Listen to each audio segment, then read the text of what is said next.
Defence committee के जिम्मेदारान, मालेगांव शहर से कई तंजीमों के जिम्मेदारान, मेरी माए बहनें और बड़ी तादाद में धरने पर बैठे हुए नौजवान, बुजुर्ग और जो आसपास भी हैं पीछे, वो भी धरने के पंडाल में ही आ जाएं। अब धरना आखिरी मरहले में है। हम 6 महीने से देख रहे हैं। अभी एक पुतला था जिसको कुछ लोग लेकर आए और उस पर चप्पल और जूते मारे गए। मुझे नहीं लगता कि उसकी कोई जरूरत थी यहाँ पर। उसकी वजह यह है कि 6 महीना एसआईटी को हो गया। आज जो हमारी कई डिमांड में जो एडिशनल कलेक्टर को हम निवेदन देने वाले हैं, उसमें एसआईटी की रिपोर्ट शाये की जाए, आवाम के सामने लाई जाए, ये पहली डिमांड है। और आप यकीन मानो कि एसआईटी की रिपोर्ट आने के बाद सरकार, खुद सीएम देवेंद्र फडणवीस जूता चप्पल नहीं मारे किरीट सोमैया को। जब बोलना कि 6 महीने से जो आदमी बांग्लादेशी, रोहिंग्या 3000, 4000 और तफ्तीश के बाद जब एक आदमी भी नहीं मिलेगा तो जूता बाजारी तो उसकी होने ही वाली है, तो अपने क्यों करना। कोर्ट के पास है क्या हो? और किरीट सोमैया जो कराई से काहे वो सरकार करेंगी, आमदार का काय कराई जा, जिनकी जिम्मेदारी थी। आऊंगा, अभी थोड़ा टाइम लगेगा। आज हालात ऐसे हो गए कि आऊंगा, याद आ एक फर्द को 4-4, 5-5 नोटिस आ रही है अलग अलग डिपार्टमेंट से, कभी एसआईटी से, कभी छावनी पुलिस स्टेशन से, कभी कैंप पुलिस स्टेशन से फोन आता है, कभी कारपोरेशन से फोन आता है, कभी प्रभाग ऑफिस से फोन आता है। ऐसी इंक्वायरी जिसके कागज भी पूरे मुकम्मल दुरुस्त है, 5-5, 6-6 जगह से इंक्वायरी। उस हिस्से का जो पुलिस स्टेशन, वहां से पुलिस उसके घर आ जाती है।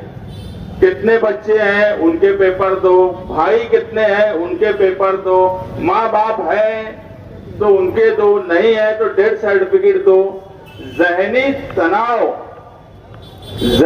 तनाव में लोग आ गए हैं। पूरा घर जहनी तनाव में आ गया है। इसका जिम्मेदार कौन है? मेरी पुलिस डिपार्टमेंट से भी ये बोलना है कि आप एसआईटी में एक इंक्वायरी कर रहे हो, आप सारे कागज पत्र जितने आप डॉक्यूमेंट मांगते हो लेकर जाकर वहां से देते हैं। उसके बाद अलग अलग हिस्से से उसी आदमी को, उसी औरत को बार बार पेपर मंगवाना, बार बार उसको जहनी तनाव में रखना, ये मुनासिब बात नहीं है।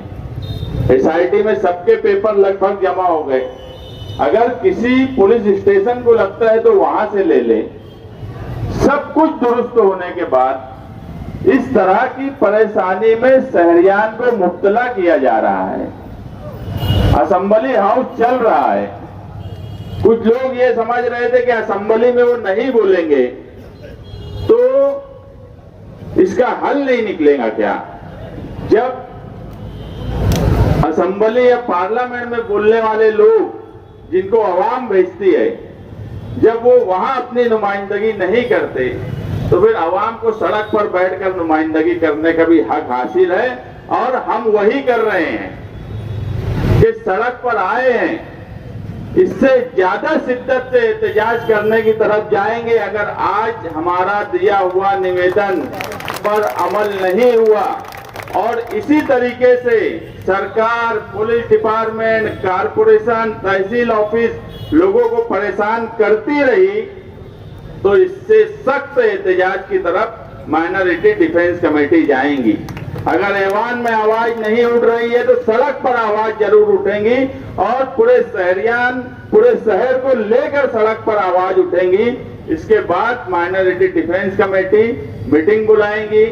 आगे किस तरह से एहतजाज करना है, किस शिद्दत से एहतजाज करना है, उस पर बातचीत की जाएंगी। हम आप लोगों को एक बात का यकीन दिलाते हैं कि कानूनी तौर पर सामने ही है कोर्ट, वहां भी हमारी लड़ाई चल रही है।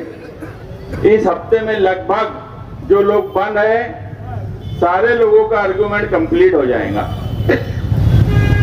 कोर्ट का जो भी फैसला होगा, हमें पूरी उम्मीद है कि अब बेल हो जाएंगी, क्योंकि जेल में अव्वल दिन जो खातून गिरफ्तार हुई, वो यहाँ पे उनके बच्चे भी बैठे हुए हैं, उनको देखकर हम लोगों को अच्छा नहीं लगता। जब वो आते हैं हमसे पूछते हैं कि क्या हुआ, हम वकील को बोलते हैं, लेकिन कानून कायदा जिस तरीके से पेचीदा बना दिया गया, मामूली गलतियों को जिस तरीके से पेचीदा बना दिया गया, आज तमाम ही लोग जेल में बंद हैं। पुलिस डिपार्टमेंट भी जो औरतें जेल में बंद है, उनके ताल्लुक से नरम रवैया अपनाए। चार्जशीट आपकी फाइल हो चुकी, एसआईटी का वक्त पूरा हो चुका। उन लोगों ने क्या गलती की? क्या नजमा बानो बांग्लादेशी है? क्या सबाना बानो बांग्लादेशी है? अगर नहीं है तो क्यों उनको 6 महीने से जेल में रखा गया है?